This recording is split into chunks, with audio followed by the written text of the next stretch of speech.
ईंधन वाला तेल हो चाहे खाद्य तेल हो, इनकी कीमतें जो हैं वो लगातार बढ़ती जा रही हैं। उन पर किस तरीके से कंट्रोल पाया जाए, क्या वो भी परिलक्षित होगा इस बार के बजट में?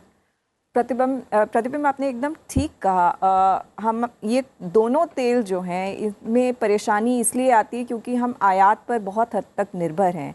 जो उनकी कीमतें हैं हमारे कंट्रोल में नहीं है क्योंकि ये दोनों पदार्थ जो हैं आयात हो रहे हैं। तो इसकी तरफ जो है सरकार ने, हमने देखा है कि इथेनॉल के ऊपर डाइवर्सिफाई उसको मिक्स करने की बात की गई है। जहाँ तक खाद्य की बात है, डोमेस्टिक प्रोडक्शन जो है उसकी तरफ बहुत फोकस किया जा रहा है। दूसरी एक और कमोडिटी है फर्टिलाइज़र, उसकी आशा की जाती है इस बजट में फर्टिलाइज़र का जो है देश में प्रोडक्शन बढ़ाने के लिए बहुत सारे मेजर्स लिए जाएंगे।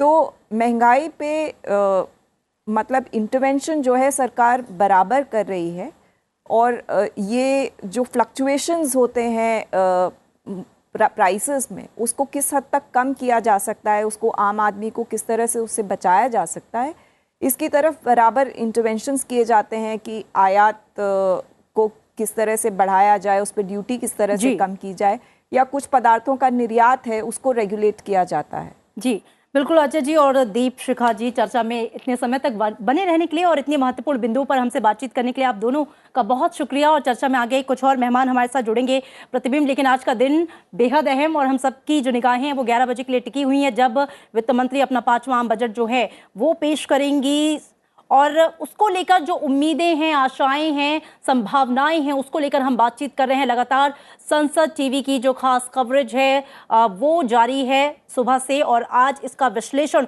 बारीक विश्लेषण हम आप तक पहुंचा रहे हैं। तो तस्वीरें आप देख रहे हैं कि लगातार वहां से जो भी अपडेट्स आ रहे हैं वो हम आप तक पहुंचा रहे हैं। हमारे संवाददाता जो है वो संसद भवन परिसर में अलग अलग जगहों पर मौजूद है, वहां से अपडेट आप तक लगातार। जी, और हम बता दें कि संसद भवन परिसर में पहुंच गई हैं वित्त मंत्री।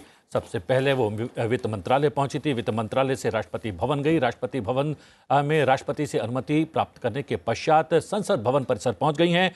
कैबिनेट की बैठक होने वाली है, कैबिनेट से भी अनुमति लेनी पड़ती है और ये अनुमति लेने के पश्चात 11 बजे वित्त मंत्री निर्मला सीतारमण अपना 5वां बजट पेश करने वाली हैं और ये मोदी 2.0 सरकार का ये अंतिम पूर्णकालिक बजट होने वाला है। जी हाँ, लगातार हम अपडेट देते जा रहे हैं और अपडेट ये है कि वित्त मंत्री संसद भवन परिसर पहुंच गई हैं। कैबिनेट की बैठक शुरू हो रही है और कैबिनेट की बैठक में अनुमति हासिल करेंगी वित्त मंत्री निर्मला सीतारमण। उसके पश्चात 11 बजे वो अपना 5वां वित्त बजट 2023-24 पेश करने वाली हैं। सबकी निगाहें वित्त मंत्री पर टिकी हैं, सबकी दिल की धड़कनें थोड़ी सी तेज हो रही हैं जैसा जैसा समय नज़दीक आ रहा है बजट पेश करने का। 11 बजे समय नियत है और उनके लाल रंग के पिटारे में कोई गैजेट है या फिर पिटारा है, वो भी उसका भी खुलासा उसी वक्त होगा जब वित्त मंत्री निर्मला सीतारमण आज अपना 5वां और 2023-24 का वित्त बजट पेश करेंगी। कैबिनेट मंत्री जो हैं बैठक में पहुंचना शुरू हो गए हैं। कैबिनेट की बैठक होने वाली है, 10:15 बजे का समय तय है इस बैठक का और इस बैठक में अनुमति दी जाएगी बजट पेश करने की वित्त मंत्री को और उसके पश्चात 11 बजे वित्त मंत्री निर्मला सीतारमण वित्त बजट 2023-24 पेश करने वाली हैं। ये इसलिए भी महत्वपूर्ण है इस बार का बजट क्योंकि ये मोदी सरकार के दूसरे कार्यकाल का ये अंतिम पूर्णकालिक बजट होने वाला है। दो विशेषज्ञ मेहमान माननीय सांसद गोपाल शेट्टी जी और अपारूपा पोद्दार जी हमारे साथ जुड़ गई हैं। और गोपाल शेट्टी जी, ऐतिहासिक तस्वीरें हैं, ऐतिहासिक तस्वीरें इसलिए भी हैं कि 5वीं बार वित्त मंत्री के तौर पर एक नारी शक्ति वित्त बजट पेश कर रही हैं। निश्चित बहुत ही गौरव अभिमान की बात है कि इस बार दोनों जो हमारे देश के राष्ट्रपति है और देश के फाइनेंस मिनिस्टर, ये दोनों नारियां हैं और नारी शक्ति ही घर परिवार को आगे बढ़ाती है, देश को आगे बढ़ाती है। इसलिए हमें निश्चित इस बात का गर्व भी है और अभिमान भी है। जी, और हमने भी लगातार स्टूडियो में नारी शक्ति का जो है संतुलन बनाए रखा है। प्रीति भी जुड़ गई हैं एक बार हमारे साथ में। ऐतिहासिक तस्वीरें। शुक्रिया प्रतिबिंब। बिल्कुल ऐतिहासिक तस्वीरें अपने आप में, और देश का जो लोकतंत्र है उसकी खूबसूरती को बयां करती तस्वीरें भी हैं। जब एक महिला राष्ट्रपति महामहिम द्रौपदी मुर्मू से मुलाकात महिला वित्त मंत्री निर्मला सीतारमण की हुई, और अब कुछ ही पलों में 11 बजे देश के सामने आम बजट 2023-24 पेश होगा। और ये जो तस्वीरें आप लगातार देख रहे हैं, दोनों वित्त राज्य मंत्री और उनके साथ बीच में वित्त मंत्री निर्मला सीतारमण पेपरलेस बजट लगातार तीसरी बार आज पेश करेंगी। इससे पहले 2 बार पेपरलेस बजट हुआ, और उसके बाद लगातार जो संसद है उसे पूरी तरह से पेपरलेस बनाने का काम जो है वो लगातार किया जा रहा है। और बजट भी इसी कड़ी में हम देखें तो अब प्रतिबिंब पेपरलेस बजट हमारे सामने है। जी, और अपारूपा पोद्दार जी, यहाँ पर नारी शक्ति की बात चल रही है, तो नारी शक्ति का कितना इस पर जो है फोकस रहेगा इस पूरे बजट को लेकर? क्या कुछ ढूंढ रही है भारत की नारी इस बजट में? हाँ, एक्चुअली कल हम लोगों के जो राष्ट्रपति जी द्रौपदी मुर्मू का स्पीच रहा, उसके बाद आज ही महिला एक नारी हमारे देश के वित्त मंत्री है, और वो जो है आज बजट पेश कर रहे हैं।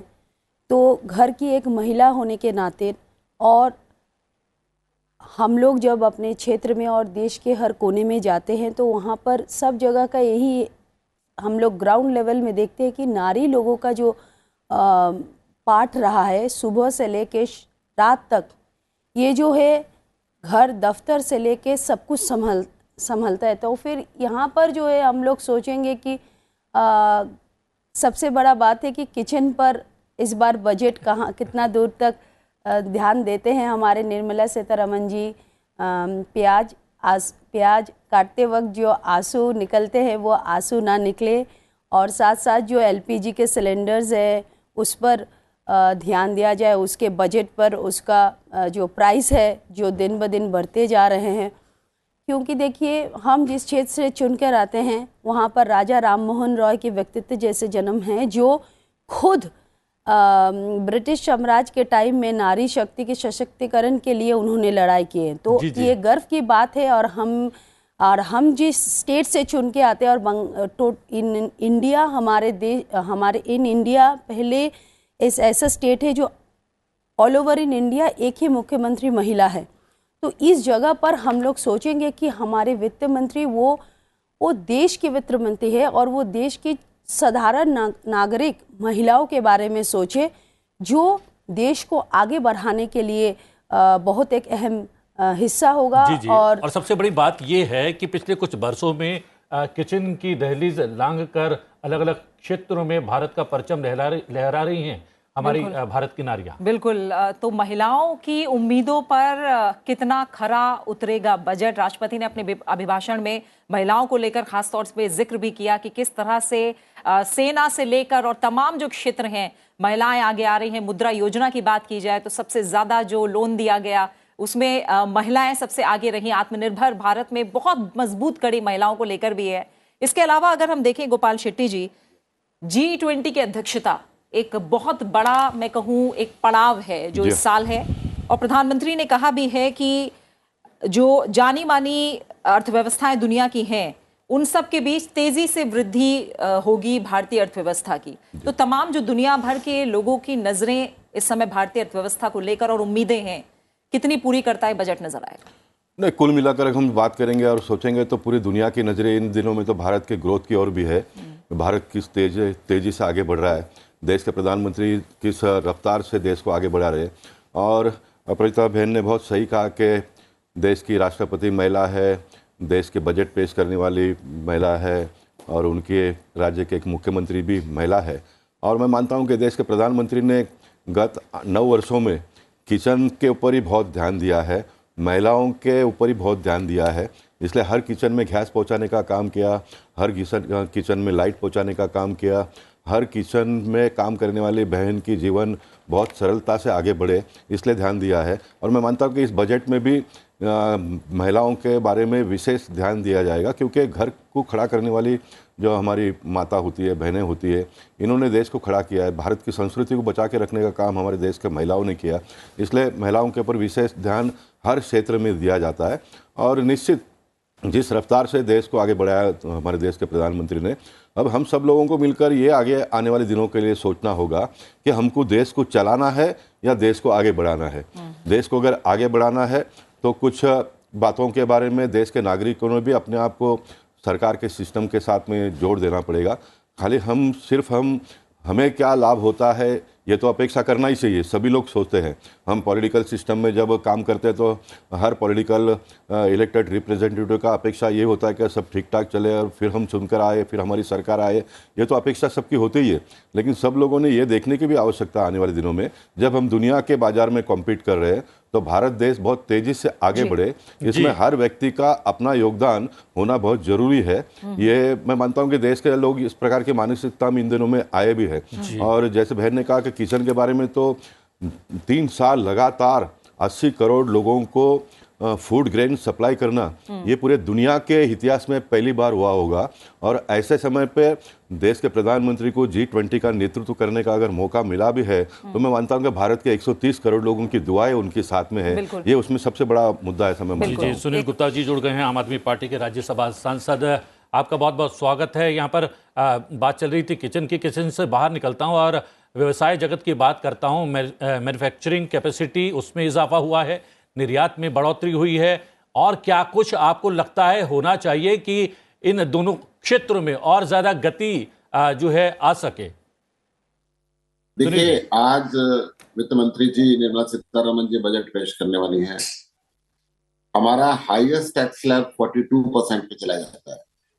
उम्मीद करता है व्यापारी जगत के हाईएस्ट टैक्स स्लैब कम होगा, और जो 5 लाख तक की जो फ्लैट स्लैब है वो स्लैब भी सामने आएगी, क्योंकि अभी तक छूटों के जरिए 5 लाख रुपए तक टैक्स नहीं लगता, परंतु एक फ्लैट स्लैब होनी चाहिए कि 5 लाख रुपए तक कोई टैक्स नहीं लगेगा। और जो कैपिटल गेन है उस पर भी लोग कुछ रिलीफ चाहते हैं। लोग चाहते हैं कि थोड़ा सा रिटर्न भरने की प्रक्रिया भी आसान होनी चाहिए, क्योंकि हर व्यक्ति को प्रोफेशनल व्यक्ति के पास जाना पड़ता है, इन जटिल प्रक्रियाओं से निकलना पड़ता है। तो इस बजट के अंदर, क्योंकि पहले हमारे यहाँ टैक्स पेयर कम होता था, अब टैक्स पेयर बढ़ चुका है, तो टैक्स कम होना चाहिए। जीएसटी 18% से जीएसटी की कलेक्शन भी बहुत हो चुकी है, तो इनकम टैक्स का जो सिस्टम बनता है वो कहीं ना कहीं आसान होना चाहिए, और ज्यादा से ज्यादा लोग इसके नेटवर्क के अंदर आए, ज्यादा से ज्यादा लोग आज अर्थव्यवस्था के साथ जुड़े, ज्यादा से ज्यादा लोग बैंकिंग सिस्टम में आए। उसके लिए कहीं ना कहीं टैक्स रेट को कम करना चाहिए। और ये उम्मीद भी है महिलाओं के लिए एक विशेष प्रावधान इस बजट के अंदर लोग उम्मीद करते हैं निर्मला सीतारमण जी की तरफ से। बुजुर्गों के लिए जो सुपर सीनियर सिटीजन है उनके लिए भी अलग से कुछ राहत इसके अंदर चाहते हैं, स्पेशली लाइफ सेविंग मेडिसिन पे जो पिछली बार कुछ टैक्सेस वगैरह का प्रावधान कुछ कम होना चाहिए। बजट के माध्यम से भी ऐसी चीजें आए, इसके भी लोग उम्मीद करते हैं। बिल्कुल। अपरूपा जी, सुशील जी बता रहे हैं कि बुजुर्गों के लिए कुछ प्रावधान हो, टैक्स स्लैब को लेकर इस बार उम्मीद कर रहे हैं कि मध्यम वर्ग को भी राहत मिले, साथ ही जो कॉर्पोरेट टैक्स है उसमें भी कुछ राहत की उम्मीद हो। बुजुर्ग बैंकिंग सिस्टम में ज़्यादा से ज़्यादा लोग जुड़े। हमने देखा है कि जब हम पेपरलेस बजट की बात कर रहे हैं, डिजिटल होते भारत की बात कर रहे हैं, किस तरह से हमने देखा डिजिटल पेमेंट एक क्रांति की तरह, एक बड़े कदम के रूप में कोरोना पीरियड के बाद तमाम आम लोगों के बीच आया, और बैंकिंग सिस्टम से भी इस बहाने कहीं ना कहीं सीधे तौर पर लोग जुड़े हैं। आपकी उम्मीदें क्या हैं इस बार बजट से? मैं ये चाहता हूँ बैंकिंग सिस्टम जी, सुशील जी, अपरूपा जी से सवाल करेंगे। मैं एक बार उनसे पूछ लेते हैं मोटे तौर पर क्या उम्मीदें और संभावनाएं वो देख रही हैं। आम कॉमन व्यक्ति को अगर टैक्स की रिटर्न भरनी पड़ती है तो बहुत जी, अपरूपा जी से बात कर लेते हैं एक बार सुशील जी। व्यक्ति को रिटर्न भरने में 1.5 से 2 घंटे लग जाते हैं, जब सीए के पास जाता है, एक साधारण व्यक्ति अगर उस फॉर्म को भरता है तो 2-3 दिन का ये काम हो जाता है। तो मैं हाँ, यानी आप समझता चाह हूं रहे इस हैं स्मूथ प्रक्रिया सिस्टम को हो आसान करना और चाहिए सिंगल ताकि विंडो ज्यादा क्लियरेंस, लोग सिंगल इसके साथ विंडो जुड़े, रिड्रेसल की बात लगातार बैंक के सरकार साथ करती भी जुड़े, रही बैंक है के और माध्यम से इस पर व्यापार और हो, तेजी बैंक से के काम हो कहीं ना कहीं। अपूर्वा जी, ये बात तो है कि जो सिंगल विंडो क्लियरेंस और रिड्रेसल की बात लगातार हो रही है कि लोगों को हर चीज के लिए चक्कर ना लगाने पड़े, बल्कि सारी जो उनकी शिकायतें हैं या जो काम है वो सिंगल विंडो के जरिए पूरे हों, और इस बात की कोशिश लगातार हो भी रही है जो हम सीधा तौर पर देख भी रहे हैं। अपूर्वा जी, आप बताइए क्या उम्मीदें आपको लग रही है इस बार, आप क्या चाह रही हैं बजट में होना चाहिए? हाँ जी, देखिए सिंगल विंडो होना बहुत ज़रूरी है, क्योंकि जो बुज़ुर्ग हैं या जो भी मध्यम वर्ग के लोग हैं जो दोनों हस्बैंड वाइफ जॉब कर रहे हैं, तो उन लोगों के लिए अगर टैक्स भरना को बहुत इजी हो तो फिर उन लोगों को अपना जॉब भी ना स्किप करना पड़ेगा 1-2 दिन में। ऐसा होता है, क्योंकि अगर हम लोग सब न्यूक्लियर फैमिली में हैं तो हम लोगों को क्या प्रॉब्लम्स होते हैं ये ग्राउंड लेवल में हम लोग काम करते हैं तो हम लोगों को मालूम है। लेकिन ये जो डिजिटल बैंकिंग का बात आया हुआ है, तो इसमें जो है हमारे आज भी देश में कम से कम हम कहेंगे कि 50% जो पॉपुलेशन है जो अभी एंड्रॉयड मोबाइल या एक्सेसिबिलिटी रेट में थोड़ा सा वो लोग दूर है। तो इस जगह पर हम सोचते हैं कि यहाँ पर जैसे कनेक्टिविटीज़ प्रॉब्लम भी है, सब जगह कनेक्टिविटी का भी एक प्रॉब्लम है। उसके बाद उन लोगों को हम लोग देखे हैं कि काफ़ी बार नेट बैंकिंग करते वक्त उन लोगों को कुछ परेशानी भी प्रॉब्लम हुए हैं। तो ये तो एक सिस्टम है, सिस्टम धीरे धीरे अपडेट होंगे, लेकिन हमारे जो मूल प्रॉब्लम है या मूल चीज़ पर हम लोगों को फोकस करना चाहिए कि देश के अगर अर्थनीति पर हम लोग ध्यान देते हैं तो उसमें हम लोगों को किसान लोगों के बारे में सोचना चाहिए। घटनाक्रम बहुत तेजी से बदल रहा है और अपडेट जो है लगातार आ रहे हैं। हमारे सहयोगी सूरज मोहन झा कुछ अपडेट देने वाले हैं। कैबिनेट बैठक हो रही है, क्या कैबिनेट मंत्री पहुंच गए हैं? सूरज, क्या है अपडेट? आपने देखा होगा इस गेट नंबर 1 से जो मेरे पीछे है, वित्त मंत्री निर्मला सीतारमण बजट की कॉपी लेकर अपने सहयोगी मंत्री और अधिकारीगण के साथ अभी आई थी, और अब यहाँ पर कैबिनेट मंत्रियों के आने का सिलसिला लगातार जारी है। अब से कुछ देर पहले ही वाणिज्य मंत्री और राज्यसभा में नेता सदन पीयूष गोयल, जल शक्ति मंत्री गजेंद्र सिंह शेखावत, संसदीय कार्य राज्य मंत्री वी मुरलीधरन अभी कैबिनेट की बैठक के लिए गए हैं। परंपरा रही है प्रतिबिंब की, जब वित्त मंत्री राष्ट्रपति भवन से यहाँ पर आती है और वहाँ से सहमति ले लेती है, उसके बाद संसद भवन प्रांगण में आकर इसी गेट नंबर 1 पर वह फोटो ऑप करती है। उसके बाद कैबिनेट की बैठक जो है वो संसद भवन के ऊपर वाले मंजिल पर होती है, जिसमें कैबिनेट के सारे वरिष्ठ मंत्री मौजूद होते हैं। सूरज, प्रधानमंत्री पहुंच गए हैं संसद भवन परिसर में। प्रधानमंत्री संसद भवन परिसर में पहुंच गए हैं और 10-10 का जो तय समय था इसका कैबिनेट की बैठक होने का, वो लगभग तय है, चूंकि सारे वरिष्ठ नेता भी पहले से ही प्रधानमंत्री के आने से पहले वहां पहुंच चुके थे। तो ये अब जो है थोड़ी देर बाद हमें देखने को मिलेगा। उस बैठक के बाद जब कैबिनेट अपनी अप्रूवल दे देगा इस बजट को, उसके बाद 11 बजे केंद्रीय वित्त मंत्री निर्मला सीतारमण देश का बजट लोकसभा में पेश करेंगी। जी, और अपडेट के लिए आपके पास आते रहेंगे। लेकिन हम देख रहे हैं कि सुबह जब संसद भवन परिसर के परिदृश्य की बात करें तो धुआं था, धुंध थी, ठंड थी, और अब धीरे धीरे सूरज चमकने लगा है। गोपाल जी, कुछ रिलेवेंस है, कुछ प्रतीक है ये सूरज निकलने का? निश्चित आज का सूरज सामान्य लोगों के जीवन में एक नई रोशनी डालेगी, और कल राष्ट्रपति के 22 पन्ने के 82 मुद्दों को उन्होंने छुआ है। तो इन सारे मुद्दों में आपने देखा होगा कि सामान्य व्यक्ति, मध्यम वर्गीय व्यक्ति के बारे में बहुत सोचा गया है, उच्च मध्यम वर्गीय व्यक्तियों के बारे में भी सोचा गया है। कुल मिलकर सबका साथ सबका विकास के जब देश के प्रधानमंत्री बात करें तो टोटलिटी में सब कुछ स्पर्श करने का काम किया है। बस से लेकर ई व्हीकल से लेकर हवाई जहाज में सफ़र करने वाले लोगों के, मतलब 82 मुद्दों में सारा का सारा इसमें आया है। और निश्चित ही ये बजट में आने वाले दिनों में सामान्य लोगों को कैसे आसानी हो उसके बारे में भी रोड मैप देखने के लिए मिलेगा। और देश किस रफ्तार से आने वाले दिनों में इंफ्रास्ट्रक्चर डेवलपमेंट हो, या तो एजुकेशन के सिस्टम में हो, हेल्थ के सिस्टम में हो, किसानों के बारे में भी बहुत गहराई से प्रधानमंत्री सोचते हैं, काम करते हैं। सहयोगी माननीय सांसद आम आदमी पार्टी के, उन्होंने टैक्स का एक विषय उठाया और व्यवसाय से जुड़ा हुआ मुद्दा था। उन्होंने कहा कि टैक्स कलेक्शन बढ़ रहा है तो टैक्स का रेट कम क्यों ना किया जाए, और भी ज़्यादा लोग जो है उत्साहित होंगे और टैक्स कलेक्शन और भी ज़्यादा बढ़ेगा। एक बात दूसरा, पिछले 9 बरस से मध्य वर्ग के लिए टैक्स स्लैब में कोई परिवर्तन नहीं किया गया है। तो क्या माना जाए, चूंकि ये अंतिम पूर्णकालिक बजट है मोदी 2.0 सरकार का, और हो सकता है कि शायद कुछ लोक लुभावने मुद्दे या फिर बिंदु भी इसमें समाहित किए जाएं, तो क्या टैक्स स्लैब को भी उस बिंदु में माना जाए?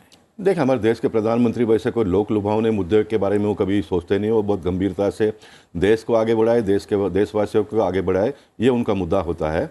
जहाँ तक आप टैक्स कलेक्शन अगर ज़्यादा आता तो एक बात को हम सब लोगों ने ध्यान में लेने की आवश्यकता है कि 3 साल तक देश में, कोरोना के 2 साल में तो इनकम तो आया ही नहीं, लेकिन आउटगोइंग खर्चे सारे शुरू थे।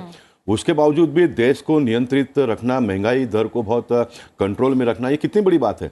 अब एक सत्ता पक्ष के सांसद के नाते मैं ये कहूँगा कि लुभावनी बात तो मैं भी यहाँ पर बैठ के 15 मिनट में कर सकता हूँ, लेकिन उससे लोगों के जीवन मान में तो कोई बदलाव नहीं आने वाला है।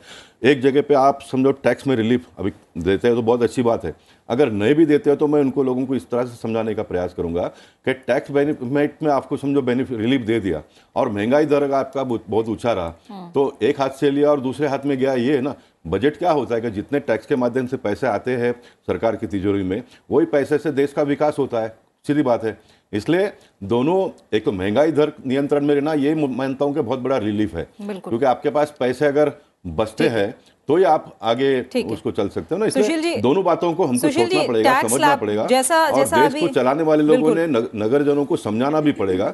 मैं मानता हूं कि हमारे देश के लोग अगर सही बात सही ढंग से समझाते हैं तो समझने की क्षमता हमारे देश के लोगों में पैदा होते जा रही है। जी, गोपाल जी ने जो बात कही है सुशील जी, टैक्स स्लैब को लेकर लगातार सरकार ये कहती रही कि सीधे तौर पर टैक्स स्लैब अगर कम नहीं भी हो रहा है, लेकिन इनडायरेक्टली आम आदमी को फायदा हो रहा है।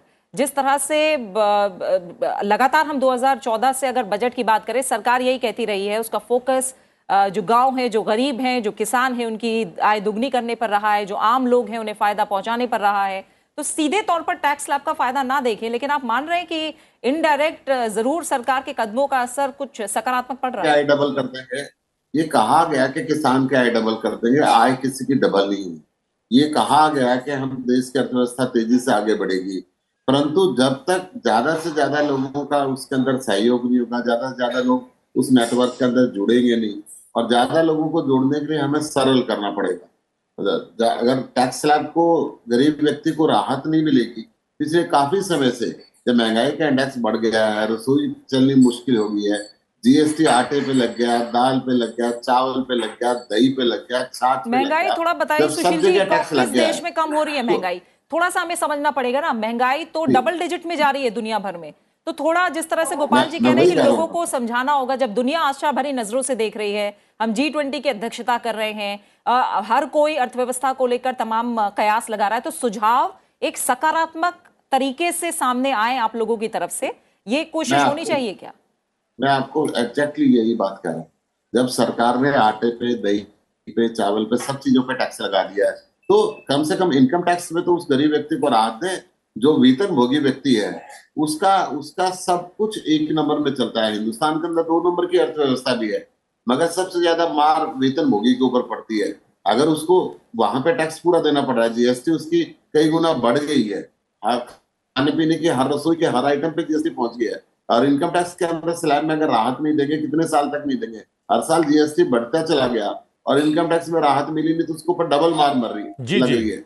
इस डबल मार से आम व्यक्ति बचना चाहता है, बचे। और वित्त मंत्री से ये उम्मीद की जाती है कि इस बजट के अंदर, आपके चुनाव से पहले ये आखिरी पूरा बजट है, इस बजट के अंदर कम से कम लोगों की उम्मीदों पे खरा उतरे।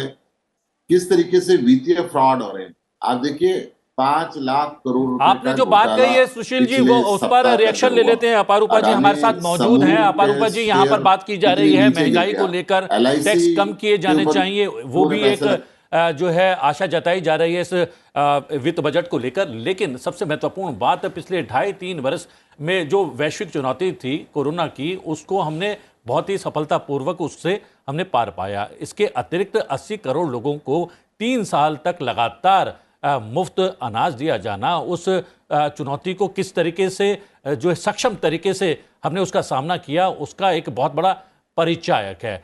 अब जबकि हम अमृतकाल में आ गए हैं, पिछले अगले 25 साल का रोड मैप बनाने के लिए ये बजट बहुत महत्वपूर्ण हो जाता है। तो उस बजट में खर्च के साथ साथ आय कैसे बढ़े देश की, सरकार की, वो भी महत्वपूर्ण है। तभी हम आधारभूत ढांचा सुधार पाएंगे या महिलाओं, गरीबों, किसानों की मदद कर पाएंगे। क्या ये मानते हैं आप?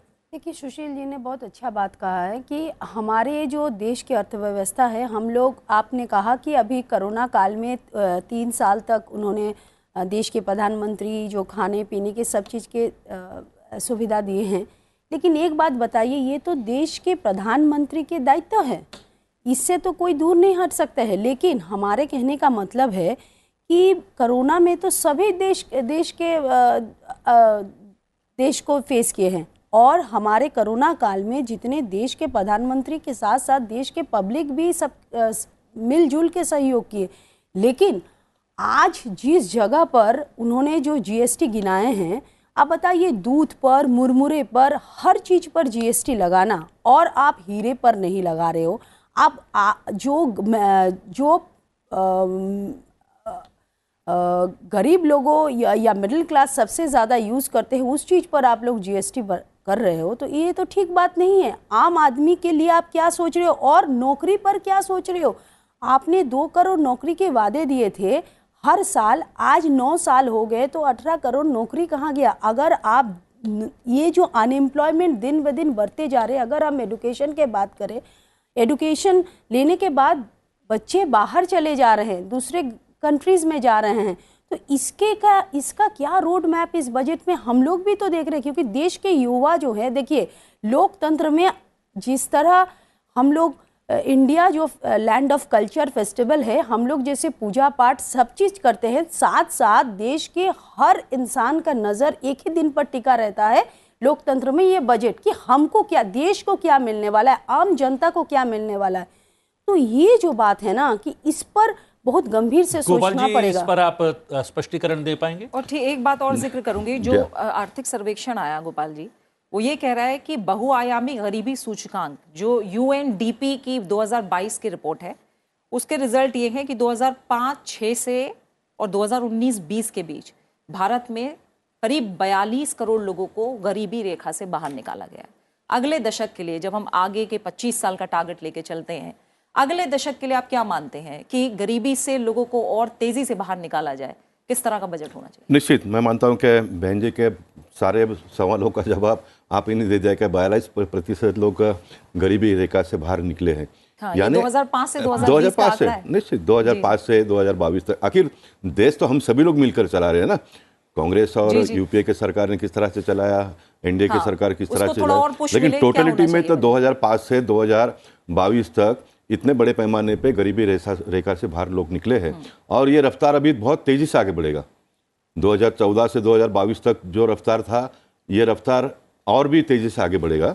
और एक बात बहन जी ने भी कहा कि हमको देश के बारे में सोचना पड़ेगा, और देश के प्रधानमंत्री अगला चुनाव या तो फिर उसके अगले चुनाव के बारे में नहीं सोच रहे।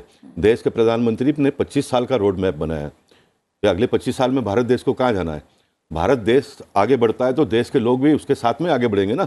आखिर इसका मापदंड क्या है? कोई भी देश आगे बढ़ता है, G20 का नेतृत्व देश के प्रधानमंत्री को भारत देश को मिलना, भारत देश आगे बढ़ रहा है तब तो दिया ना। नहीं तो एक दिन तो मेंबरशिप के लिए हमको लाले पड़ रहे थे। मेंबरशिप अगर किसी बड़े देश के बैठक में जाकर करना, उसके वादे थे, तो आज हम उनका नेतृत्व कर रहे हैं G20 के माध्यम से। कितनी बड़ी बात है, देश भी तो आगे बढ़ रहा है ना। मैं एक व्यक्ति के नाते बहुत सुखी हो जाऊँ, संपन्न हो जाऊँ, मेरे पास बहुत सारे प्रॉपर्टी आ जाएगी, लेकिन मेरा देश का सम्मान दुनिया के नक्शे में अगर गिरेगा तो मेरा बड़ा होने का कोई मतलब ही नहीं है। इसलिए देश का पूरा फोकस और देश के प्रधानमंत्री का पूरा फोकस जो है, वो सामान्य व्यक्ति कैसे खड़ा हो। एजुकेशन के बारे में निश्चित हम इस बात का दावा नहीं करते कि 8 साल में सब कुछ हो गया है। 22,000 बच्चे जब यूक्रेन के युद्ध में से बाहर निकालना पड़ा, तो एक देश में हमारे देश के 22,000 बच्चे जाते हैं, ये हमारे देश के लिए बहुत गौरव की बात नहीं है, ये हमको चिंता करने वाली बात है। लेकिन उसके बारे में भी तो प्रधानमंत्री ने सोचा है ना। एडवाइस विदेशी लोगों को कहा कि आप यहाँ पर आकर इंस्टीट्यूशन खोलिए, और इस बात के ऊपर तो मैं भी इस बात से सहमत हूँ कि बहुत गंभीरता से हमको सोचना पड़ेगा। मैं जब सोचता हूँ तो हमारे देश के बच्चे सिर्फ पढ़ाई करने के लिए बाहर नहीं जाते हैं, तो फिर वहाँ पर वो सेटल हो जाते हैं। हमारे देश के अच्छे ब्रेन सब अगर देश से बाहर चले जाएंगे तो फिर यहाँ तो सिर्फ पॉलिटिकल पार्टी के मोर्चा में जाने के लिए लोग बचेंगे, जिससे तो देश आगे बढ़ेगा नहीं ना। इससे देश आगे बढ़ेगा नहीं। तो हमारे देश के सुपर ब्रेन जो है वो इसी देश में पढ़े, इसी देश में व्यवसाय करे। इसलिए तो देश के प्रधानमंत्री स्टार्टअप इंडिया की बात करते हैं, स्टैंड अप इंडिया की बात करते हैं, आत्मनिर्भर की बात करते हैं। तो ये होगा। अभी 75 साल का जो बैकलॉग, 67 साल का 8 साल को अगर मैं माइनस भी करता हूं तो 8 साल में तो ये सब कुछ हो जाना चाहिए। इसकी अपेक्षा तो देश का एक सामान्य व्यक्ति भी करता नहीं है। और शायद इसीलिए नई जो है शिक्षा नीति भी इंट्रोड्यूस की गई है, ब्रेन ड्रेन ना हो। लेकिन सुशील जी, यहाँ पर मैं बात कर लेता हूँ व्यवसाय जगत की। निर्माण के क्षेत्र में मजबूती आई है, हमारा निर्यात भी जो है बहुत तेज हुआ है। और सबसे बड़ी बात यह है कि निर्माण के उन क्षेत्रों में तेजी आई है जिसमें हम आयात किया करते थे, और वो सीधे तौर पर हमारी रक्षा से जुड़ा हुआ था। रक्षा उत्पाद न केवल हम मेड इन इंडिया करने लगे हैं, साथ ही साथ बड़ी संख्या में हम इन रक्षा उत्पादों का निर्यात भी कर रहे हैं। बहुत बड़ा बदलाव आया है। ये बात सही है कि आयात निर्यात के क्षेत्र के अंदर बदलाव आया है, बदलाव की जरूरत भी है। पूरे देश ने चाइना के साथ संबंध खराब होने के बाद में चाइना से इंपोर्ट पे पाबंदी लगाने की बातें की, कम करने की बात की, परंतु उसके बावजूद भी चाइना से हमारा इंपोर्ट बढ़ता चला गया। हम आत्मनिर्भर जब बनेंगे जब ब्लू चिप से लेके अच्छी अच्छी कंपनियां हमारे देश में आएंगी। अभी कंपनियों ने जब चाइना से निकली तो हमारे देश के अंदर हम नहीं ला पाए। कहीं ना कहीं इसको सोचना पड़ेगा कि हम अपने कानूनों को सरल करें। आने जो पूरे देश और दुनिया को एक ग्लोबल सिटी बनाना है, अगर हिंदुस्तान के अंदर सारी दुनिया के लोगों को इनवाइट करना है, अगर हिंदुस्तान के ब्रेन को यहाँ पे रोकना है, अगर हिंदुस्तान के अंदर बुजुर्ग एक अवस्था के बाद अकेले घर पे ना रहे, बच्चे माइग्रेट कर जाते हैं, इसके लिए अच्छे उद्योग यहाँ पे लगे। और सबसे ज्यादा जरूरत है कृषि पे आधारित उद्योग लगे। आज देखिए गोभी 2 रुपए किलो बिक रही है, टमाटर गाय को डालना पड़ रहा है। किसान की जो पोजीशन है गोभी की, टमाटर की, ये बाकी चीजों की सब्जियां, इस कदर उसको जो फसल बोता है उसकी कीमत नहीं मिल पा रही है। 2 रुपए 2.5 रुपए किलो चीजें बिक रही हैं। तो क्या ये इस पे आधारित अगर उद्योग लगे होते तो हमारे देश का ये किसान फसल के समय पे सारी दुनिया के अंदर उसका प्रोडक्ट जाता, उसका फिनिश प्रोडक्ट बनता, उसको कीमत मिलती, उसकी हालात सुधरती, सरकार को सब्सिडी नहीं देनी पड़ती। जो 1000-2000 रुपए साल की सरकार दे देती है और कहते हैं मैंने किसान को बहुत बड़ा एहसान कर दिया। अरे हमारे देश के 70% लोग कृषि पर आधारित हैं। वित्त मंत्री को चाहिए कृषि आधारित उद्योगों को प्राथमिकता दे, उनको गांव-गांव में जाके वो उद्योग लगे ताकि हमारी फसल प्रोसेस होके दुनिया के कोने कोने के अंदर जाए और किसान हमारा खुशहाल हो सके। आज भी मेरे देश के किसान को अगर बेटी को शादी करनी है तो कर्ज लेना पड़ता है, बच्चे को हायर एजुकेशन पे भेजाना है तो कर्ज लेना पड़ता है। कहीं ऑस्ट्रेलिया का किसान, अमेरिका का किसान हेलीकॉप्टर से अपने खेत में छिड़काव करता है, यूरोप का किसान मस्ती कार से जाता है।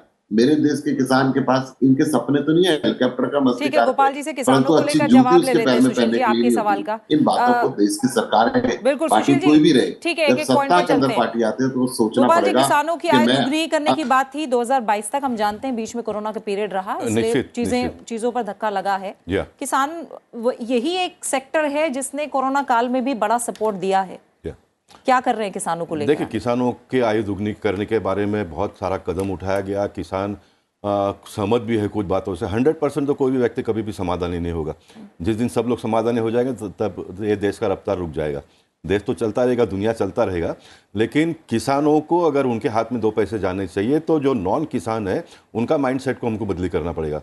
हम होटल में जाते हैं तो 250 रुपया 500 रुपये का डिश, एक डिश के लिए दे देते होटल में, लेकिन किसान अगर 2 रुपया टमाटर के लिए ज़्यादा मांगता है, 2 रुपया बटाटे के लिए ज़्यादा मांगता है, तो उसके बारे में फिर बातें होती है, आंदोलन होते हैं। तो किसानों को आपने ज़्यादा देना चाहिए, उनका हक का पूरा पैसा उसको मिलना चाहिए। इसके बारे में हमको सोचना पड़ेगा, इसके बारे में ओपन माइंड से डिबेट करना पड़ेगा। सरकार को भी तो दिशा कौन देता है? मीडिया के माध्यम से दिशा मिलती है सरकार को, जनता की आवाज़ के माध्यम से दिशा मिलती है सरकार को। तो सारे पॉलिटिकल पार्टी के लोगों ने मिलकर इसके बारे में बातचीत करनी होगी। सरकार जो भी कदम के साथ साथ गोपाल जी, सबसे महत्वपूर्ण यह है कि ये एक मौका होता है बजट का, इसमें आप क्या किसी समस्या का समाधान दे रहे हैं या नहीं दे रहे हैं? तो क्या इस समस्या का समाधान भी इस बजट में होगा? निश्चित होगा। अपरूपा बहन ने जो एजुकेशन की बात बताई, महाराष्ट्र के सरकार ने, देखिए हमारा देश किस तरह से चलता है। मद्रास के एक स्कूल में आग लग गई। मद्रास के स्कूल में तो वहाँ पर डेवलपमेंट कंट्रोल रूल ही नहीं था। बाकी कुछ शहरों में, मुंबई शहर में तो डेवलपमेंट कंट्रोल रूल सबसे पहले से है, लेकिन स्कूल के हाइट कितनी होनी चाहिए इसके ऊपर रिस्ट्रिक्शन आ गया। अब स्कूल के हाइट रिस्ट्रिक्शन आ गया तो नए नए स्कूल बनने बंद हो गए। मेडिकल महंगा हो गया, मेडिकल का बिल्डिंग कितना हाइट का होना चाहिए इसके ऊपर कोर्ट के माध्यम से रिस्ट्रिक्शन आ गया। अब महाराष्ट्र की सरकार ने कल ही निर्णय ले लिया है कि स्कूल और हॉस्पिटल के जो हाइट रिस्ट्रिक्शन थे वो निकल गए। यानी इसका मतलब आने वाले दिनों में एजुकेशन की जो बहन जी ने मुद्दा उठाया, जो समस्या है, उसमें से हम लोग बाहर निकले हैं। और ये रेस्ट्रिक्शन के एक पॉइंट आपने उठाया, जी हाँ, तमाम विभागों का जो बजट होता है तमाम राज्यों से वैसा का वैसा ही वापस आ जाता है, कई जगह पूरा इस्तेमाल भी नहीं होता। तो ये भी एक स्मूथ इकोसिस्टम बनाना भी कितना जरूरी है आगे। अगर हम इतनी बड़ी इकोनॉमी की बात कर रहे हैं, $5 ट्रिलियन की इकोनॉमी की बात होगी, तो तमाम फैक्टर्स पे ध्यान देना होगा। मैं एक बात से बहुत दुखी भी हूँ और चिंतित भी हूँ। जब देश के बारे में सोचता हूँ तो केंद्र सरकार जो जनहित के लिए जो निर्णय बनाती है, उस निर्णय को सभी राज्य के लोगों ने मान लेना चाहिए। अपार्ट फ्रॉम पॉलिटिकल डिफरेंसेस, राजकीय हमारे मतभेद हो सकते हैं, लेकिन देश के प्रधानमंत्री कहते हैं कि बिजली मिलना चाहिए तो सबको बिजली मिलना चाहिए, पानी मिलना चाहिए तो सबको मिलना चाहिए, एजुकेशन सबको मिलना चाहिए तो सबको मिलना चाहिए। इसके बारे में भी समझो केंद्र सरकार जो पैसा देती है उसका कंस्ट्रक्शन नहीं करोगे, बिल्डिंग नहीं बनाएंगे। आज सारा इसमें लेखा जोखा आ गया है ना। कितने एम्स देश में खुले हैं 2014 के बाद में, विश्वविद्यालय कितने देश में खुले हैं 2014 से 2022 तक, जितने आजादी के 67 साल में नहीं खुले उतने 8 साल में खुले। सुझाव तो कह रहे गोपाल जी की अच्छे सुझाव मिलने चाहिए, और प्रधानमंत्री ने भी कहा कि तकरार हो तकरीर भी हो। तो किस तरह से सकारात्मक माहौल देखेंगे हम? तो तमाम अभिभाषण पर भी चर्चा होती है, बजट पर भी चर्चा होती है। यस, मैं चाहूंगा कि जो हुआ है उसका स्वागत करो, और अपेक्षा क्या है वो बात रखिए, उसके बारे में सब लोग मिलकर काम करेंगे तो देश आगे बढ़ेगा। हाँ, गोपाल जी ने सही कहा है कि सबका साथ, सबका विकास, सबका विश्वास, लेकिन ये बात सही में पन्नों पे नहीं हकीकत में हो तो सही में हम लोग सब चाहेंगे कि अपने देश आगे बढ़े, दुनिया में अपना देश का एक अलग पहचान बने। ये सब इंडियन का, अपार्ट फ्रॉम पॉलिटिकल पार्टी, हर देश के नागरिक को ये अपेक्षा रहती है। लेकिन आज बताइए, हमारे जो देश के परिस्थिति है उस पर जो कह रहे हैं कि गोपाल जी ने जो सवाल उठाया ना, सवाल ये उठाया कि केंद्र से मद में जाता है पैसा अलग अलग विकास कार्यों के लिए, वो इस्तेमाल ही नहीं होता, वो वापस आ जाता है। बता रही हूं मैं। ठीक है अपूर्वा जी, माफ कीजिएगा, तस्वीरें थोड़ी सी हम बता दें। आप देख पा रहे हैं इस समय संसद भवन से ये सीधी तस्वीरें, जो बजट की कॉपी हैं वो संसद भवन परिसर पहुंच चुकी हैं, और ये जो तमाम बजट की कॉपी हैं वो तमाम सांसदों को दी जानी होती हैं, और बेहद कड़ी सुरक्षा व्यवस्था के बीच ये सारा काम होता है। जैसा आप तस्वीरों में भी देख पा रहे हैं, समय मंत्रिमंडल की बैठक चल रही है। मंत्रिमंडल की मंजूरी के बाद ठीक 11 बजे जब संसद की कार्रवाई शुरू होगी, लोकसभा में वित्त मंत्री निर्मला सीतारमण बजट पेश करेंगी, और ये सीधी तस्वीरें बजट की कॉपियों को लेकर आप संसद भवन परिसर से देख पा रहे हैं। जी हाँ, तमाम प्रक्रिया पूरी होती हुई बजट पेश करने से पहले की राष्ट्रपति से मुलाकात की, उनसे अनुमति प्राप्त की। वित्त मंत्री ने कैबिनेट की बैठक चल रही है, वहाँ से अनुमति मिलेगी, और बजट की प्रतियां भी पहुंच गई हैं संसद भवन। और कुछ देर के पश्चात, जैसा कि मेरी सहयोगी प्रीति कह रही हैं, 11 बजे वित्त बजट 2023-24 पेश करने वाली हैं वित्त मंत्री निर्मला सीतारमण। बिल्कुल, और इसके बाद भी एक अहम पड़ाव होता है जब वित्त मंत्री प्रेस कॉन्फ्रेंस करती हैं। जो तमाम घोषणाओं के मुख्य पॉइंट्स होते हैं बजट में, उस पर पत्रकारों के सवाल और जवाब होंगे, एक एक जो बारीक विश्लेषण होगा वो कहीं ना कहीं अपनी बात साफ करेंगे वित्त मंत्री। उससे पहले 11 बजे का इंतजार है। तस्वीरें आप जो लगातार आ रही हैं वो टीवी स्क्रीन पर देख पा रहे हैं। और सबसे बड़ी बात यह है कि बजट पेश होने से पूर्व और बजट पेश होने के पश्चात बाजार क्या कहता है, वो भी कहीं ना कहीं कहानी बयां करता है कि किस तरीके का बजट पेश किया गया और किस तरीके के बजट की अपेक्षा थी बाजार को। और बाजार आज 437 अंक ऊपर उठकर आज शुरू हुआ है। तो मैं ये कहूँगी, गोपाल जी ने कहा कि इंफ्रास्ट्रक्चर बना है, इसमें कोई हम लोग किंतु परंतु नहीं करते, लेकिन अगर हमारे पास एम्स नए बने हैं तो उसमें डॉक्टर्स की वैकेंसीज क्या फिलअप हुए हैं? अगर हमारे यूनिवर्सिटीज़ बने हैं तो क्या उसमें वैकेंसीज फिलअप की हैं? क्योंकि अगर टीचर्स नहीं, प्रोफेसर्स नहीं रहेंगे तो फिर पढ़ाएगा कौन स्टूडेंट्स को? और दूसरी बात है कि अगर दूसरे राज्य में पैसे जाते हैं तो वो यूटिलाइज नहीं होते हैं, नहीं, क्योंकि हमारे हम जब पॉलिटिक्स के शुरुआती दौर में हम नगर पालिका से उठ के आए हैं, मुझे मालूम है कि फंड फ्लो जो है गवर्नमेंट से ऐसे टाइम में वो पहुंचते हैं कि आपका टेंडर प्रोसेसिंग से लेके इसमें काफ़ी कम से कम 1-1.5 महीना टाइम लगते हैं। लेकिन अगर टाइम पर, जिस हिसाब से गवर्नमेंट अगर टाइम पर पैसा राज्य को भेजते हैं तो ज़रूर इस पर जो है टाइम से कार्रवाई होती है, क्योंकि हम लोग सब कोई चाहते हैं कि चाहे मिड डे मील का पैसा हो, चाहे आपके और भी सर्व शिक्षा अभियान का पैसा हो, ये सब पैसा टाइम से मिले। आज बताइए, जो चाइल्ड लेबर के लिए एक प्रोजेक्ट बनाया हुआ था पिछले गवर्नमेंट ने, यूपीए गवर्नमेंट ने, वो ये गवर्नमेंट ने बंद कर दिए। वो क्या था कि रैक पिकर्स को 14 साल तक हम लोग पढ़ाएंगे, लेकिन ये जो है आपका जो चाइल्ड लेबर के बच्चे लोगों को, जो रैक पिकर्स है, उनको जो ये पढ़ाए जाते हैं, ये प्रोजेक्ट को पूरे बंद कर दिए गए। इस तरह के बहुत सारे प्रोजेक्ट्स को बंद कर दिए जा रहे हैं। ये चीज़ होने नहीं चाहिए। ये हमारे और सबसे बड़ी बात यह है कि संसद के भीतर की बात हो या स्टूडियो के भीतर की बात हो, पक्ष और विपक्ष का जो विचार है ना, वो अलग अलग परिलक्षित होता रहा है और अभी भी परिलक्षित हो रहा है। खूबसूरती भी है, मैं और कहूंगी। चूंकि आप तीनों माननीय सांसदों को जाना है, संसद भवन में बजट की कार्रवाई का हिस्सा भी बनना है, एक प्रश्न जो है सुशील जी से पूछ लिया जाए। सुशील जी, ये बड़ी बात है। एक जाहिर तौर पर एक स्मूथ सिस्टम की भी बात है। जब हम अच्छे इकोसिस्टम की बात करते हैं, स्टार्टअप को लेकर दुनिया में हमने बहुत मैं कहूँ कि सबसे अच्छे इकोसिस्टम में से एक दिया हुआ है। भारत के अंदर हम देख रहे हैं तेजी से स्टार्टअप बढ़ रहे हैं, यूनिकॉर्न्स बड़े बड़े खड़े हो रहे हैं। यानी कहीं ना कहीं अगर स्मूथ फ्लो है चीज़ों का तो चीज़ें अपने आप और बेहतर होती दिखाई देंगी। बजट को लेकर जब बात की जा रही है, तमाम जो विभाग हैं, जो अलग अलग सेक्टर्स हैं, अलग अलग राज्य हैं, उन्हें जो बजट एलोकेशन होता है कई बार वो पूरी तरह से यूटिलाइज नहीं होता। इसे लेकर आप क्या कहेंगे? जी जी, और इसके साथ ऐड ऑन करना चाहता हूं कि आपने समस्याओं की और तो ध्यान दिलवाया है, इस बजट में क्या प्रावधान आप देखना चाहते हैं? मैं देखना चाहता हूँ शिक्षा का जो बजट है ना, वो कम से कम 6% होना चाहिए, जो 3.25% भारत सरकार का है।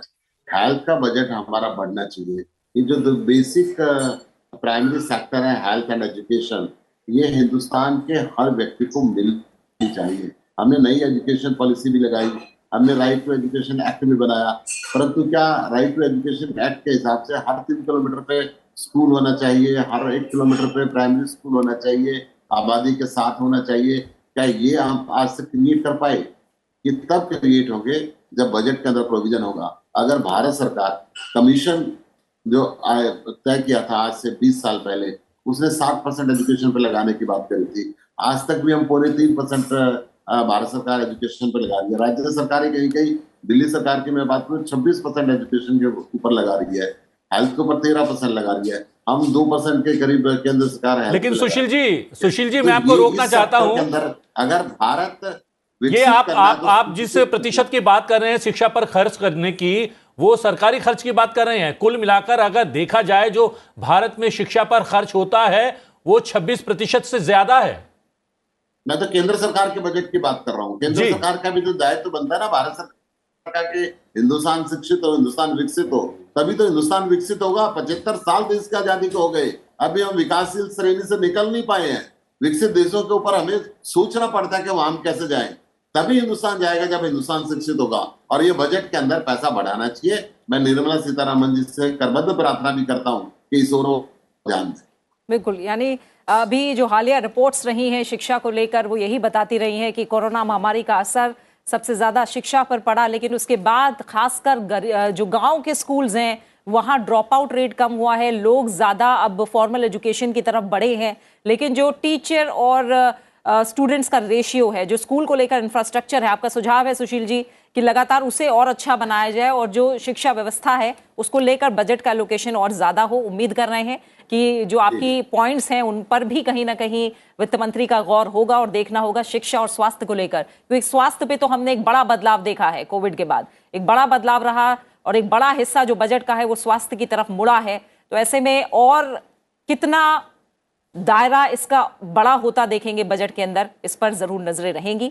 11 बजे 20 मिनट का करीब का वक्त है प्रतिबिंब, जब बजट पेश होगा और देखना होगा कि जो तमाम लोगों के साथ साथ हमारी दिल की धड़कन भी लगातार बढ़ रही है। लेकिन शिक्षा के अनुपात की यहाँ पर बात कही है आपने कि वो लगातार बढ़ा है। अनुपात की बात करें तो लड़कियों का स्कूल जाना भी, उसकी संख्या में भी इजाफा हुआ है। ये एक बहुत बड़ा पक्ष है। बिल्कुल, और जैसा मैंने आपको बताया कि जो हालिया रिपोर्ट है, चाहे वो शिक्षा मंत्रालय की रही हो या अलग से जो एनजीओज अपने आप शिक्षा को लेकर रिपोर्ट्स तैयार कर रही हैं, वो यही इशारा कर रही हैं कि सरकारी स्कूलों में नामांकन बढ़ रहा है लगातार। लेकिन बड़ी बात यही है कि जो टीचर और बच्चों का रेशियो है गांव में, खास तौर पर उस पर ध्यान देना होगा। जो डिजिटल डिस्पैरिटी की बात है गांव और शहरों में को लेकर, उस पर जाहिर तौर पर ध्यान देना होगा ताकि डिजिटली कनेक्ट हो गांव के लोग। इसके लिए एक बड़ा पुश क्या बजट के जरिए निकलता हम देखेंगे। इंफ्रास्ट्रक्चर पर बहुत बड़ा जोर पिछले बजट में रहा,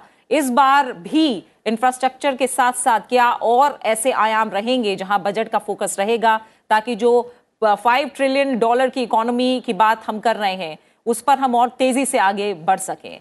भले ही जो तमाम अंतर्राष्ट्रीय एजेंसियां हैं, IMF हो, वर्ल्ड बैंक हो या फिर जो तमाम बड़े अर्थशास्त्री हैं, वो भारत की तरफ उम्मीद भरी नजरों से देख रहे हैं और उसमें बजट में जो भी छोटे और बड़े कदम हैं वो कहीं ना कहीं एक पुल साबित होंगे, एक ब्रिज साबित होंगे एक बड़ी अर्थव्यवस्था की ओर बढ़ने के लिए। और सबसे बड़ी बात, जब अन्य देशों की जीडीपी हमसे बेहतर रहती है, आर्थिक विकास दर हमसे ज़्यादा रहता है, तो तुलना की जाती है। जब हम और अन्य देशों से बेहतर स्थिति में हैं, दुनिया की सबसे तेज़ गति से बढ़ने वाली अर्थव्यवस्था बन गए हैं, तब इस और कम लोगों का ध्यान जाता है। बिल्कुल। सुशील जी, आपने स्वास्थ्य और शिक्षा को लेकर बातें कही और बिल्कुल बुनियादी ये बातें भी हैं, कुछ सुझाव आपने दिए हैं। इसके अलावा आपने टैक्स को लेकर कुछ सुझाव दिए हैं। आप चाह रहे हैं कि रियायत टैक्स पर सीधे तौर पर भी दिखाई देनी चाहिए बजट में। अब 20 मिनट बाद, करीब 15-16 मिनट बाद बजट आने वाला है। बताइए और बड़े पॉइंट्स आप क्या चाहते हैं जो शामिल होने चाहिए। किसान की हालत सुधरे, महिलाओं को विशेष रियायत मिले, टैक्स की मैंने आपको बता दिया, हेल्थ और एजुकेशन के ऊपर सेक्टर में कुछ न कुछ बजट की परसेंटेज बढ़े और ग्रामीण क्षेत्र के अंदर उद्योग विशेष तौर पे लगे ताकि हमारा जो देश मुख्य तौर पे कृषि पे आधारित देश है, उस देश की जो मुख्य अर्थव्यवस्था है, जो कोरोना के अंदर भी जिस क्षेत्र में किसानों ने बचा के रखा है, उनकी आय को बढ़ाना है तो उनकी फसल प्रोसेस होकर दुनिया के हर हिस्से के अंदर जानी चाहिए। मैं वित्त मंत्री जी से निवेदन करना चाहूंगा कि जो कृषि पर आधारित उद्योग हैं उनके लिए एक स्पेशल स्कीम निकाले, उन उद्योगों को प्रोत्साहित करें। वो जहाँ पे जिस किस्म की फसल होती है, मैं पिछले वर्ष लेह लद्दाख गया था, अगर मैं वहां की बात करूं तो आधी फसल नहर में बह जाती है, कीड़े लग जाते हैं, प्रोसेस नहीं हो पाती। मैं एप्रिकॉट की बात करता हूँ। एप्रिकॉट हमारे देश, लेकिन बजट जो होता है सुशील जी केवल खर्च का ब्यौरा नहीं होता। बजट खर्च कितना हुआ, कितना पैसा जो है सरकार के खाते में आया और कितनी बचत हुई, ये तीनों का लेखा जोखा होता है। आप जो बिंदु उठा रहे हैं उसमें खर्च की बात तो की जा रही है, आय कैसे बढ़े सरकार की। जब आय सरकार की बढ़ेगी तभी अलग अलग क्षेत्रों पर खर्च हो पाएगा ना। आय तो जीएसटी हर चीज पे लगा दिया, आय तो बढ़े रही है। आपका जो नहीं, जीएसटी की आपने जीएसटी की बात कही है तो जीएसटी को लेकर एक बहुत बड़ी संशय की स्थिति है। और संशय की स्थिति यह है कि जब जीएसटी काउंसिल की बैठक होती है उससे पूर्व आप ही के पार्टी के राजनेता इस बात को कहते हैं कि पेट्रोलियम पदार्थ जो हैं वो कहीं ना कहीं जीएसटी के मद में आने चाहिए, उसके अंतर्गत आने चाहिए। लेकिन जब जीएसटी काउंसिल की वो बैठक होती है तो जीएसटी के अंतर्गत आने चाहिए, इस बात को बिसरा दिया जाता है। अब आपके पार्टी का, आपका अपना व्यक्तिगत मत क्या है? क्या पेट्रोल डीजल के दाम जीएसटी के दायरे में लाए जाने चाहिए? हम एक जानकारी दे दें, कैबिनेट की बैठक हो चुकी है। कैबिनेट की बैठक के पश्चात अब वित्त मंत्री जाएंगी संसद भवन और 11 बजे के करीब आम बजट 2023-24 पेश करेंगी। बिल्कुल, और ये तस्वीरें बजट की कॉपियों की आप देख रहे हैं। बजट जो पेश किया जा रहा है वो पेपरलेस है। ये तमाम जो कॉपी है वो तमाम सांसदों को दी जानी है। बजट की कॉपीज आप देख रहे हैं। बस कुछ ही पलों का इंतजार, करीब 9 मिनट बाद संसद का सत्र शुरू होगा। दूसरा दिन है आज। बजट सत्र की शुरुआत कल हुई राष्ट्रपति के अभिभाषण के साथ। पहला दिन महिला राष्ट्रपति के नाम रहा, दूसरा दिन भी बजट का महिला वित्त मंत्री के नाम रहेगा।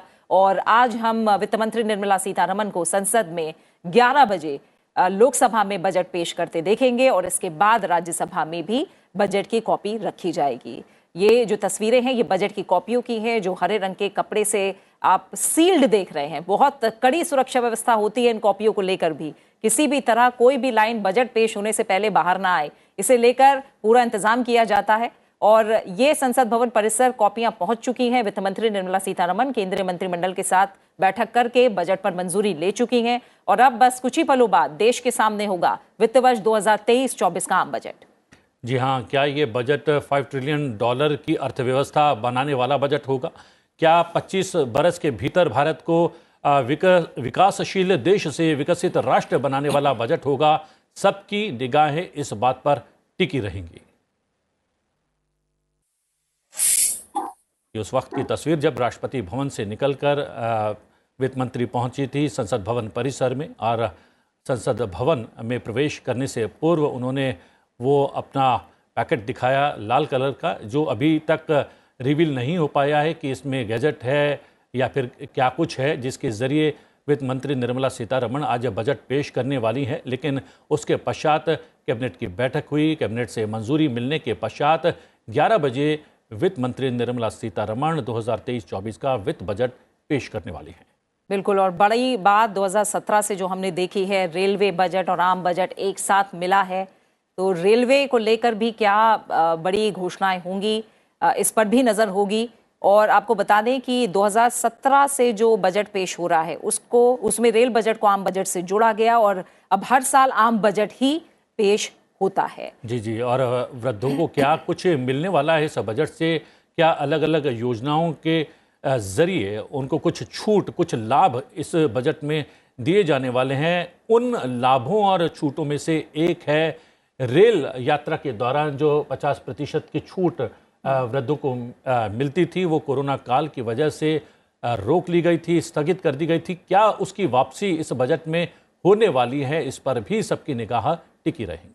बिल्कुल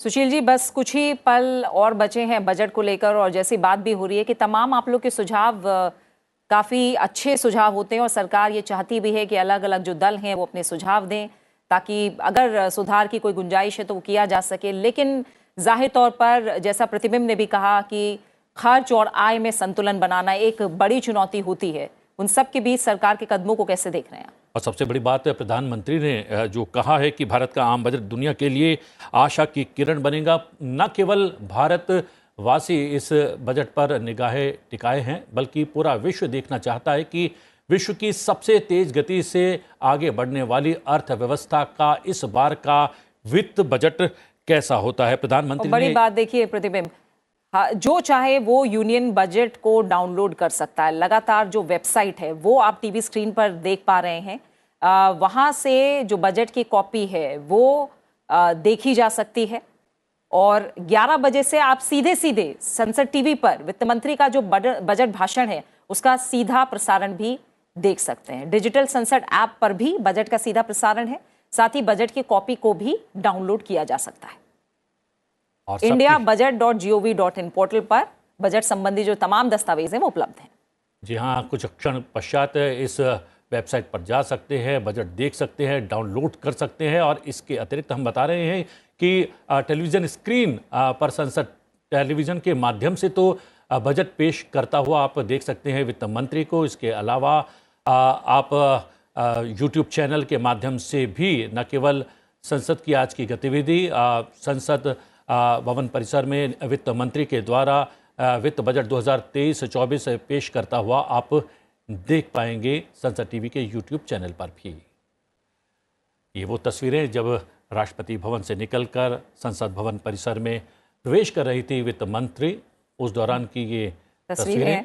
और 2019 से पहले हमने देखा था कि वित्त मंत्री बही खाते के रूप में बजट को एक सूटकेस में रखकर लाया करते थे, लेकिन 2019 के बाद से हम देख रहे हैं कि जो वित्त मंत्री हैं वो बजट फाइल को लाल कपड़े में लपेटकर संसद पहुंचती हैं। और इस फाइल को जो हम देख रहे हैं तस्वीरों में वित्त मंत्री के साथ वही एक लाल रंग का जो एक तरह से मैं कहूं कवर है, उसके अंदर क्या होगा अब कुछ ही पलों में देश के सामने होगा। जी हाँ, कल प्रधानमंत्री ने जो बयान दिया था, उन्होंने कहा था कि रोजगार, स्वास्थ्य, शिक्षा और कृषि क्षेत्र पर केंद्र सरकार का विशेष जोर है। वित्त मंत्री इन अपेक्षाओं को पूरा करने की भरपूर कोशिश करेंगी। तो क्या एक संकेत माना जाए प्रधानमंत्री की इस बयान को, और माना यह जाए कि रोजगार, स्वास्थ्य, शिक्षा और कृषि क्षेत्र पर इस बार के बजट का सारा ध्यान रहने वाला है। और सबसे बड़ी बात, 2 बड़े आयोजन जो है इस देश में हो रहे हैं। G20 की अध्यक्षता मिली है। इस बार का सम्मेलन G20 का भारत में होने वाला है। इसके अलावा अमृत काल में हम प्रवेश कर गए हैं और अमृत काल को लेकर देश के विभिन्न हिस्सों में अलग अलग कार्यक्रम हो रहे हैं। तो इन 2 जो समारोह की बात करें, उसका भी रिफ्लेक्शन क्या परिलक्षित होता है इस बार के आम बजट में, सबकी नज़र इस बात पर भी टिकी रहेंगी। सुशील जी, एक आखिरी रिएक्शन। जैसा प्रधानमंत्री ने भी कहा कि अर्थव्यवस्था, दुनिया की जानी माने जो आवाज़ें हैं बड़ी अर्थव्यवस्थाओं से जुड़ी हुई, वो देश के लिए सकारात्मक संदेश दे रही है कहीं ना कहीं। और बजट के ऊपर सिर्फ भारत की नज़रें नहीं हैं, बल्कि दुनिया भर की नज़रें हैं, और ये आशा की किरण भी बनेगा। तो आप लोग का रोल किस तरह से रहेगा बजट भाषण में के बाद जो चर्चा होगी? डाउट नहीं है कि हिंदुस्तान की अर्थव्यवस्था, हिंदुस्तान के व्यापार के ऊपर सारी दुनिया की नजर होती है कि किस तरीके से आजकल जो व्यापार का ग्लोबलाइजेशन सिस्टम हो गया है, हर देश के बजट के ऊपर हर देश के नागरिक की नजर रहती है। हिंदुस्तान की अर्थव्यवस्था बहुत महत्वपूर्ण अर्थव्यवस्था है। हिंदुस्तान के अंदर क्या हो रहा है, एक बड़ा देश होने के नाते सारी दुनिया इस तरफ देखना चाहती है, और हिंदुस्तान की जनता भी देखना चाहती है कि वित्त मंत्री कैसा बजट पेश करेंगी, क्या गृहिणी दे पाएंगी, क्या रसोई के बोझ को कुछ कम कर पाएंगी, क्या हिंदुस्तान के किसान की हालत को सुधार पाएंगी। हिंदुस्तान वासी भी देखते हैं और दुनिया के लोग भी देखते हैं, और मेरी शुभकामनाएं हैं। मैं उम्मीद करता हूं कि निर्मला सीतारमण जी आज हिंदुस्तान के लोगों की आशाओं के अनुरूप बजट दे, ताकि कम से कम चुनावी वर्ष के अंदर तो लोगों की उम्मीद पूरी हो सके। पिछले कई वर्षों से लोग उम्मीद करते थे कि कुछ न कुछ राहत मिलेगी, इस वर्ष ये राहत की उम्मीद की जाती है। आर्थिक सर्वेक्षण की बात करें तो उसमें 6 से लेकर 6.8 जीडीपी रहने का अनुमान जताया गया है। ये अनुमान आपको लगता है कि सही है, या फिर इससे और भी बेहतर होना चाहिए या हो सकता है? अगर हम आर्थिक जो अपराध होते हैं, आर्थिक घोटाले होते हैं, उनके ऊपर कड़ा लगाम रख के रखें, और जैसे बहुत से लगातार कई सालों से देश में फ्रॉड हुए, और अब पिछले हफ्ता भी बड़ा भारी फ्रॉड हुआ, तो इन लगामों को कस के रखें। नियम कानून तो बने हुए बहुत हैं, परंतु नियम कानून का पालन सबके लिए एक जैसा हो, तो मैं समझता हूं कि आर्थिक विकास के अंदर मिलेगी। वैसे तो आर्थिक सर्वेक्षण में 1% विकास दर को घटा हुआ दिखा है। अंतर्राष्ट्रीय जो बाजार है उसको देखने से मुझे लगता है कि आर्थिक जो हमारी जीडीपी की ग्रोथ है वो 5% के करीब होनी चाहिए। जो पिछले 7 मुख्य आर्थिक सलाहकार कह रहे हैं कि जो 6.8 तक का टारगेट है, करीब 6% से लेकर हम अपर लिमिट में ही रहेंगे, यानी 6.5% के आसपास। फिलहाल बहुत बहुत शुक्रिया आपका हमारे साथ जुड़ने के लिए और बातचीत के लिए सुशील जी। और सीधा एक बार हम चलते हैं, सूरज मोहन झा हमारे सहयोगी जुड़े हुए हैं। सूरज, बताइए क्या अपडेट है? बस कुछ ही पलों का इंतजार, 5 मिनट का समय बचा है, मंत्रिमंडल की बैठक हो गई, क्या अपडेट मिल रहा है? बिल्कुल प्रीति, यहाँ पर अब जो है हम देख रहे हैं संसद भवन में काफ़ी गहमागहमी है। जिस तरह से थोड़ी देर पहले अभी कैबिनेट हुई है और उसने बजट को अप्रूव किया है, उसके बाद अब सांसद, तमाम दलों के सांसद जो हैं वो संसद भवन में आ रहे हैं, और ये सुरक्षा कर्मी जो हैं अपनी जो है ड्यूटी को पूरा करते हुए उन सभी पैकेट्स को चेक किया जा रहा है जिनमें वो प्रतियां हैं जिसमें बजट निहित है। और ये प्रतियां, जैसा कि हमारी सहयोगी प्रीति पहले बता चुकी हैं, ये सारी प्रतियां जो हैं बजट की वो माननीय सांसदों को वितरित की जाएंगी। और जैसा कि हमारे सहयोगी भी अपडेट कर रहे थे कि अब काउंटडाउन शुरू हो चुका है। सभी माननीय सांसद संसद भवन परिसर में पहुंचना शुरू हो चुके हैं और 11 बजे वित्त मंत्री निर्मला सीतारमण अपना 5वां वित्त बजट पेश करने वाली हैं। बिल्कुल, और जैसा प्रतिबिंब आप बता रहे थे कि 17वीं लोकसभा का ये अंतिम पूर्ण बजट होगा और हमने देखा था इससे पहले जो सबसे बड़ा बजट भाषण रहा है वो भी वित्त मंत्री के नाम रहा है, 2 घंटा 41 मिनट। तो एक नजर कहीं ना कहीं इस पर भी रहेगी। पिछली बार करीब 1.5 घंटे का रहा था वित्त मंत्री का जो बजट भाषण था, 2020 में वो रिकॉर्ड बना था। जी, तो ये भी देखना होगा कि आज जो बजट रहेगा वो कितना बड़ा रह सकता है, कितना विस्तृत रह सकता है।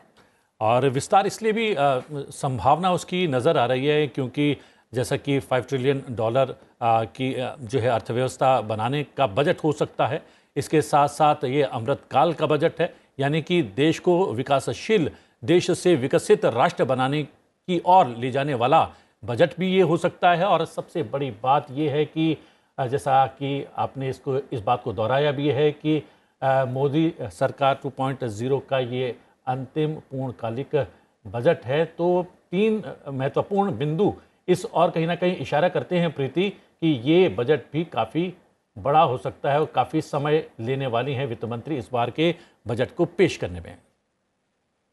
बिल्कुल, तो बस कुछ ही देर में बजट होगा आपके सामने।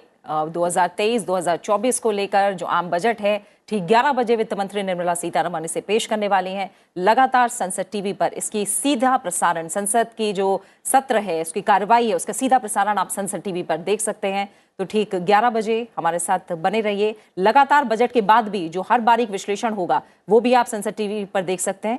तो संसद की कार्रवाई का सीधा प्रसारण अब से कुछ देर में।